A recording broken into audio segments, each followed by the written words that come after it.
The Cailleach is a complex figure in Scottish and Irish mythology. She is a weather spirit and a creator deity. In Scottish mythology, she is called Beara, the Queen of Winter, though she has also been called the mother of all gods and goddesses of Scotland. She has been portrayed from a nature goddess associated with the changing of the seasons to a dark and monstrous spirit fighting to keep spring away. She is a symbol of cyclical transition and a catalyst of change. She has been looked upon as a goddess of sovereignty with the ability to guide kings. Let's explore this ancient and powerful deity and learn more about her abilities and wisdom. It is said that the Cailleach lives at Ben Nevis and every year visits the nearby Corrivrecin, a whirlpool found between the islands of Jura and Mull, and a notoriously unnavigable passage. The Cailleach arrives 3 days before her winter reign to wash her Scottish plaids in the whirlpool until they are virgin white, thus ushering in the winter snows. She reigns through the winter months, but her people long for their summer king and begin to rebel against her.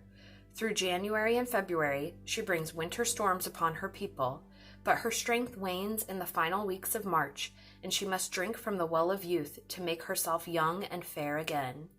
This ushers in spring and summer, but the magic of the waters of the well wear off until she becomes an old hag and her winter reign begins again.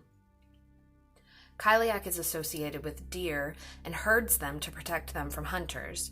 This is not necessarily a good thing because she's keeping food from her people during winter. The Cailleach is often depicted as a sorrowful, aged woman who has accepted her loss of beauty and now serves as a nun. She grieves for the loss of the lofty position she held as a goddess of sovereignty in her younger years, and her tears are the snow melting down the mountainside. The poem, The Lament of the Old Woman of Beara, gives us much insight to this, which is the oldest known poem to mention her, dated around 800 CE. Let's take a moment to explore the etymology of her name, which can give us further insight on how we can view the Cailleach. Forgive my pronunciation. Cailleach is believed to stem from the Latin pallium, meaning veil. So, roughly translated, her name means veil or cloaked one. Gaelic, or Gaelga, references include Cailleach du, meaning nun, and Cailleach Wicca, meaning owl, and the plural Cailleach. Irish references include Cailleach Fassa, meaning wise woman or fortune teller, and the plural Cailin. The root word Cail means woman or girl.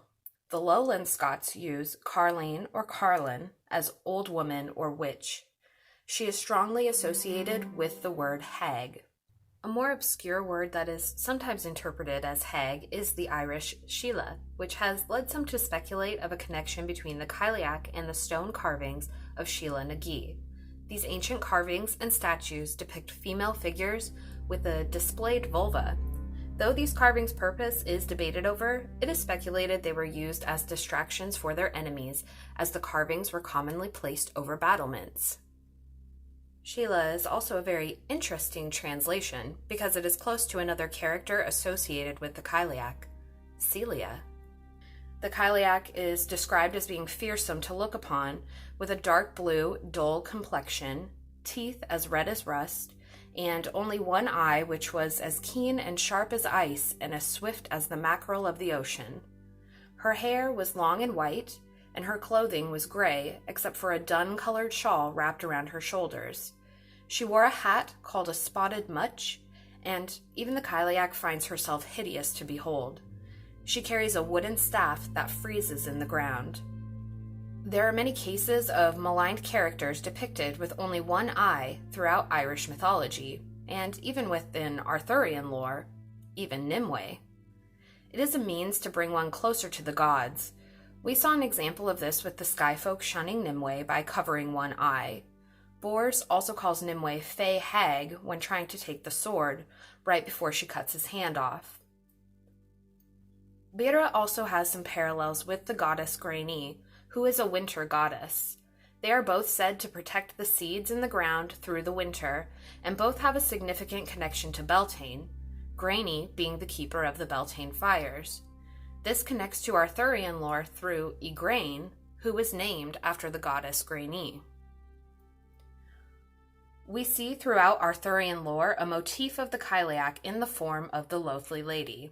This is a tale type that consists of an ugly hag transforming into a beautiful and desirable woman when a hero breaks her curse in spite of her unattractiveness. This tale has been depicted with Sir Gawain as the featured knight, but we are given examples of this in several tales, most well known, the Wife of Bath's tale. The general tone of this storytelling tool is that of a tainted knight choosing between an ugly but loyal wife or a beautiful but unfaithful wife. The ultimate moral of the story is giving the wife the ability to choose, sovereignty to choose her own path and desires. The root of the word Cailleach stems back to veil or veiled one, aligning with the fact that married women of that time wore veils, as well as nuns who were effectively married to Christ. This gives accurate insight to the shifting of feminism to the patriarchy with the spread of Christianity, the Cailleach being maligned as a pagan deity and a symbol of the old ways of an old woman. The Cailleach has been depicted as a dual-faced deity with the goddess Brigid. The Cailleach is a winter queen and is said to rule over the land between Samhain and Beltane, and in many tales it is said that Brigid rules over the summer months in turn. In some tales, the Cailleach kidnaps Brigid and hides her away from the sun. The two battle for control over the seasons. Through this, Brigid was given a more gentle and beautiful appearance, while the Cailleach maintained that of an old woman of winter. Brigid was so well loved and popular that, with the spread of Christianity, the church was forced to give the spring goddess a saintly position, and thus Saint Brigid was recognized throughout Ireland and Britain. We will explore her in another video. Corn dollies are associated with the Cailleach and her power over the fertility of the land.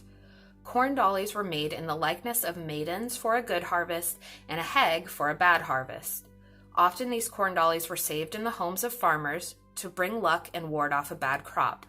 They were kept through winter and buried with the new seeds in spring, or fed to the plow horses sowing the first new crop.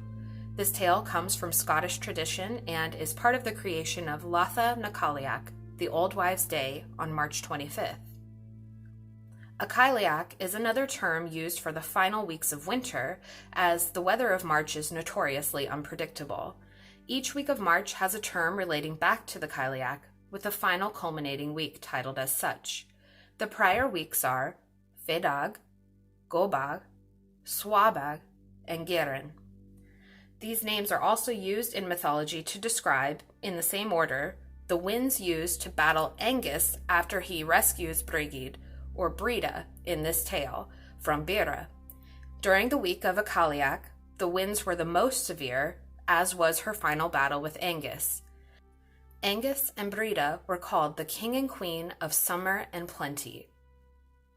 In some versions, Angus is actually the son of the Cailleach, rescuing his fair lover from his cruel mother. She has been portrayed in some tales as having 3 sons. Beltane is the symbolic rebirth of the Cailleach, and there are traditional processions for her at the celebrations. Some include bathing in a special lake, or burning a straw witch, or even an attempted symbolic burning of a chosen Cailleach representative with an unlucky hero intervening.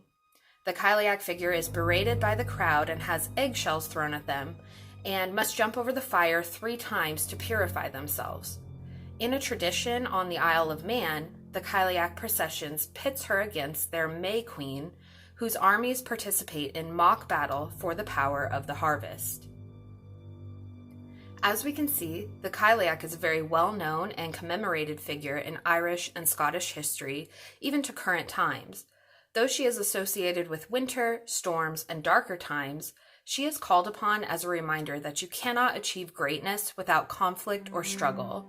It is all part of the nature cycle, and the Cailleach is a very cyclical figure. Her relationship with Brigid is an example of balance, and that everyone and everything has their place and time. Please make sure to like this video, share with your friends, and subscribe to Fae Fire. Ring that notification bell to join the Fae Underground. Thank you all for watching, and we'll see you in the next one.